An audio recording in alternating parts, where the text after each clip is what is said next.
ഇതാണ് നമ്മുടെ second generation Mahindra Thar CRD 2017 മോഡലാണ്. ഇതിൽ നമ്മൾ കുറച്ച് ചേഞ്ചസ് വരുത്തിയിട്ടുണ്ട്, കുറച്ച് ആക്സസറീസ് ആഡ് ചെയ്തിട്ടുണ്ട്.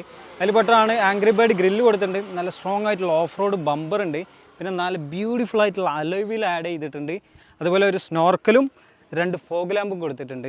ഇത് ആക്ച്വലി ഹാർഡ് ടോപ്പാണ്, പക്ഷേ ഒരു സോഫ്റ്റ് മെറ്റീരിയൽ കൊണ്ട് കവർ ചെയ്തുകൊണ്ട് തന്നെ ഭയങ്കര ജെന്യൂനിറ്റി ഫീൽ ചെയ്യുന്നുണ്ട്. ഇത് ഗ്ലാസ് ആണ്. പിന്നെ ബാക്കിലുള്ള ഡോറ് സ്പ്ലിറ്റഡ് ആയിട്ടാണ് കൊടുത്തിട്ടുള്ളത്, ടോപ്പിലാണെങ്കിൽ ഗ്ലാസ് കൊടുത്തിട്ടുണ്ട്.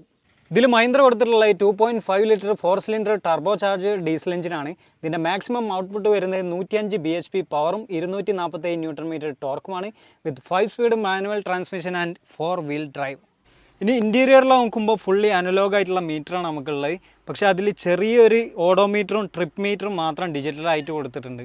ഇതിൽ നമ്മൾ 9 ഇഞ്ച് ആൻഡ്രോയിഡ് സിസ്റ്റം ആഡ് ചെയ്തിട്ടുണ്ട്, റിവേഴ്സ് ക്യാമറക്കും മീഡിയക്കും വേണ്ടിയിട്ട്. പിന്നെ അതുപോലെ മ്യൂസിക് സിസ്റ്റത്തിന് വേണ്ടി ഒരു എക്സ്ട്രാ സ്പീക്കർ ആഡ് ചെയ്തിട്ടുണ്ട്. പിന്നെ ഇതാ ലാഡയുടെ ഒരു മിനിയേച്ചർ കാർ, ക്ലാസിക് റഷ്യൻ. ഇനി ബാക്കിലേക്ക് വരുമ്പോൾ ഇതാ സെൻറ്ററിൽ ഒരു വെൻറ്റ് കൊടുത്തിട്ടുണ്ട്, ഇത് ഫ്രണ്ടിലുള്ള AC കാറ്റ് ഇങ്ങോട്ട് എത്തിക്കാനാണ്. പിന്നെ ബാക്കിൽ ഫേസ് ടു ഫേസ് സീറ്റാണ്, 2 സീറ്റർ അവിടെയും 2 സീറ്റർ ഇവിടെയും 2 സീറ്റർ ഫ്രണ്ടിലും. അങ്ങനെ മൊത്തം 6 സീറ്ററാണ് ഈ വണ്ടി. പക്ഷേ നമ്മൾ അഡ്ജസ്റ്റ് ചെയ്യാൻ തയ്യാറാണെങ്കിൽ 10 ആൾക്കാരെ വരെ കയറ്റാം. അപ്പോൾ എൻ്റെ ചോദ്യം ഇതാണ്, കമ്പനി ഈ ടൈപ്പ് താർ നിർത്തണ്ടായിരുന്നു എന്ന് നിങ്ങൾക്ക് എപ്പോഴെങ്കിലും തോന്നിയിട്ടുണ്ടോ? അങ്ങനെ ഉണ്ടെങ്കിൽ കമൻ്റായിട്ട് അറിയിക്കൂ.